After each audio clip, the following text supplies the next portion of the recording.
வணக்கம். உங்க வாழ்க்கையோட தலைவிதியே மாத்திர சக்தி நீங்க தூங்க போறதுக்கு முன்னாடி இருக்கிற கடைசி 5 நிமிஷத்துல இருக்குன்னு சொன்னா நம்புவீங்களா? ஆமாங்க, அது வெறும் ரெஸ்ட் எடுக்கிற நேரம் இல்ல. அது உங்க எதிர்காலத்தையே டிசைன் பண்ற நேரம். அந்த பவர்ஃபுல்லான நிமிஷங்களை எப்படி சரியா யூஸ் பண்றதுன்னு தான் நாம இப்போ பார்க்க போறோம். சரி, ஒரு கேள்வி. உங்க வாழ்க்கையில நீங்க அடுத்த கட்டத்துக்கு போகணும்னா அதுக்கு எது முக்கியம்னு நினைக்கிறீங்க? ரொம்ப ஹார்ட் ஒர்க் பண்றதா?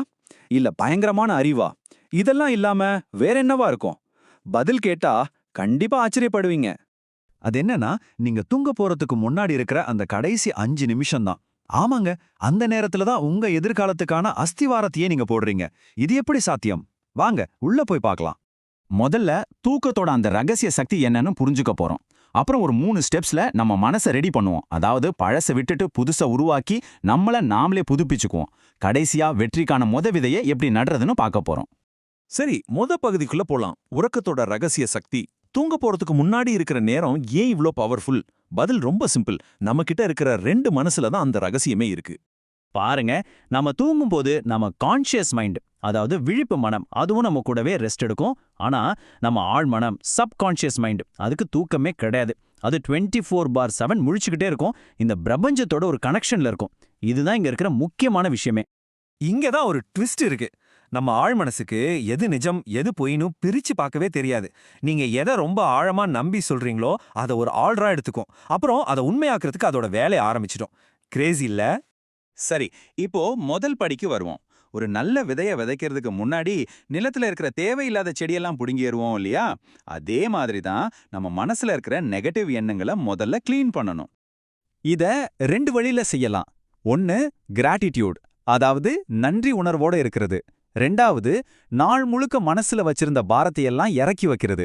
இந்த 2ம் உங்க மனச அப்படியே பழுங்க மாதிரி ஆக்கிடும். தூங்க போறதுக்கு முன்னாடி மனசுக்குள்ள சும்மா ஒரு நிமிஷம் இன்னைக்கு கிடைச்ச எல்லாத்துக்கும் நன்றின்னு மனசார சொல்லுங்க. ஏன்னா இந்த நன்றி உணர்வு ஒரு மேக்னெட் மாதிரி. நீங்க நன்றி சொல்ல சொல்ல பிரபஞ்சம் இன்னும் நல்ல விஷயங்களை உங்ககிட்ட கொண்டு வந்து சேர்க்கும். நம்ம ஆழ் மனச ஒரு செழிப்பான விவசாய நிலம் மாதிரி கற்பனை பண்ணிக்கோங்க. அங்க கோவம், கவலை, பயம் மாதிரி கழைகள் மண்டி கிடந்தா நீங்க போடுற நல்ல விதைகள் எப்படி முளைக்கும்? அதனால ராத்திரி தூங்கும்போது என் கவலை எல்லாத்தையும் இறக்கி வைக்கிறேன்னு சொல்லி அந்த நிலத்தை சுத்தம் பண்ணிடுங்க. ஓகே, நிலத்தை சுத்தம் பண்ணியாச்சு. இப்போ அடுத்த ஸ்டெப், நம்ம எதிர்காலத்தை உருவாக்குறது. இங்க தான் நம்ம கனவுகளுக்கான விதைகளை ரொம்ப ஆழமா பதிக்க போறோம். இந்த ஸ்டெப்ல நாம 2 பவர்ஃபுல்லான விஷயம் செய்ய போறோம். ஒன்னு, நல்ல வாய்ப்புகளை நமக்கு வர சொல்லி கட்டளிட போறோம். 2வது, நம்ம இலக்குகளை அப்படியே ஆழ் மனசுல பதிய வைக்க போறோம். இந்த ஒரு வரிய முழு நம்பிக்கையோட சொல்லி பாருங்க. நாளைக்கு நான் காலையில முழிக்கும்போது எனக்கு தேவையான நல்ல வாய்ப்புகள், நல்ல செய்திகள் எல்லாமே என்ன தேடி வரும். இது உங்க ஆழ் மனசுக்கு நீங்க கொடுக்கிற ஒரு டைரக்ட் கமாண்ட். நீங்க தூங்கும்போது அதை உங்களுக்காக வேலை செய்ய ஆரம்பிச்சு சரியான வாய்ப்புகளை அட்ராக்ட் பண்ணும். இப்போ உங்க இலக்குகள் என்னவா வேணா இருக்கலாம். ஒரு புது வீடு, ஒரு சூப்பரான வேலை, இல்லனா ஃபினான்ஷியல் ஃப்ரீடம்.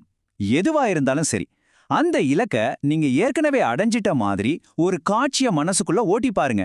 அந்த சந்தோஷத்தை, அந்த வெற்றியை உணருங்க. அந்த ஃபீலிங் தான் உங்க ஆழ் மனசை தூண்டிவிட்டு அதை நோக்கி உங்களை வேலை செய்ய வைக்கும். சரி, இப்போ கடைசி மற்றும் ரொம்ப ரொம்ப முக்கியமான ஸ்டெப். இது வெளியில இருக்கிற விஷயங்களை பத்தினதில்ல. இது முழுக்க முழுக்க உங்களை பத்தினது. நீங்க உங்களை எப்படி பாக்குறீங்கன்றத பத்தினது. இதுல ஒரு 3 ஆழமான விஷயம் இருக்கு. 1, உங்களை ஒரு வின்னரா நீங்களே ஏத்துக்கிறது. 2, பிரபஞ்சத்தோட ஆற்றலோட உங்களை இணைச்சுக்கிறது. 3, உங்க சுய மதிப்பை நீங்களே முடிவு பண்றது. இதெல்லாம் உங்க தன்னம்பிக்கையை எங்கேயோ கொண்டு போயிடும். நம்ம ஆழ் மனச ஒரு பெரிய ஃபார்மசி மாதிரி நினைச்சுக்கோங்க. அதுக்கு நம்ம உடம்பையே குணப்படுத்துற சக்தி இருக்கு. இந்த பிரபஞ்சத்தோட சக்தி என் உடம்புல இருக்கிற ஒவ்வொரு செல்லுக்கும் போய் என்ன குணப்படுத்துதுன்னு நீங்க நம்பும்போது உங்க ஆழ் மனசு அந்த கமாண்ட உங்க உடம்புக்கு பாஸ் பண்ணும். இது வெறும் நம்பிக்கை இல்ல, நிரூபிக்கப்பட்ட உண்மை. இந்த வார்த்தைகளை கண்ணாடியை பார்த்து சொல்லுங்க, இல்ல மனசுக்குள்ள சொல்லுங்க. நான் தகுதியானவன், நான் அன்பிற்குரியவன், நான் வெற்றியை அடைய பிறந்தவன். ஏன்னா உலகம் உங்களை மதிக்கிறதுக்கு முன்னாடி உங்க ஆழ் மனசு உங்களை மதிக்கணும்.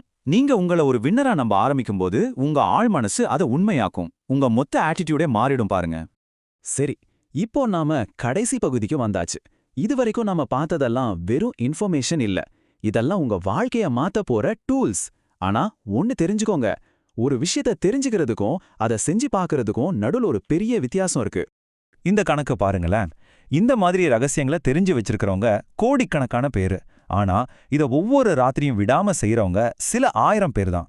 அந்த சில 1000 பேர்ல ஒருத்தரா நீங்க மாறும்போது தான் உங்க வாழ்க்கை நிஜமாவே மாற ஆரம்பிக்கும். மொத்தத்துல நீங்க எதை விதைக்கிறீங்களோ அதைத்தான் அறுவடை செய்வீங்க. ரொம்ப சிம்பிள். சந்தேகத்தை விதைச்சா தோல்விதான் கிடைக்கும். நம்பிக்கையை விதைச்சா வெற்றி நிச்சயம். சாய்ஸ் உங்க கையில தான் இருக்கு. உங்க ஆழ் மனசுல என்ன விதைக்கிறீங்கன்றதுக்கு நீங்க தான் முழு பொறுப்பு. அப்போ இந்த ஒரு கேள்வியோட நான் முடிச்சுக்கிறேன். இன்னைக்கு ராத்திரி நீங்க தூங்க போறதுக்கு முன்னாடி அந்த முக்கியமான 5 நிமிஷத்துல உங்க மனசுல என்ன விதைய விதைக்க போறீங்க? உங்க கவலைகளையா இல்ல உங்க பிரம்மாண்டமான வெற்றிக்கான முதல் விதையா? யோசிங்க. இன்னிக்கே